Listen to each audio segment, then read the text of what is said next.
ஆரம்ப கால மனிதன் காடுகளில் கிடைக்கும் பழம், கிழங்கு, வேட்டையாடி கிடைத்த இறைச்சி, அதை பச்சையாகவே சாப்பிட்டான். உணவு என்கிற முறை அப்போ இல்லை. ஒரு நாள் தீயை கண்டுபிடித்து மனிதனின் வாழ்க்கையே மாறியது. இறைச்சியை சூடு பண்ணி சாப்பிடும் முறை வந்தது.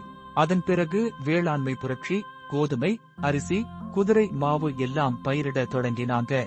மாடுகள், ஆடுகள் வளர்க்கப்பட்டு விவசாயத்தின் அடுத்த அடியை எடுத்து வைத்தனர். பிறகு பண்டைய நாகரிகங்கள், இந்தியாவில் மசாலா, பருப்பு, தானியங்கள், எகிப்தில் ரொட்டி, சீனாவில் நூடுல்ஸ், ஒவ்வொரு இடத்திற்கும் தனி உணவு பழக்கம் உருவானது. தரை வழியாக உணவுப் பொருட்கள் உலகம் முழுக்க பரவியது. இந்தியாவின் மிளகு, சுக்கு, ஏலக்காய் போன்ற பொருட்கள் யூரோப் வரை சென்றதால் உலக உணவு முறையே மாறியது.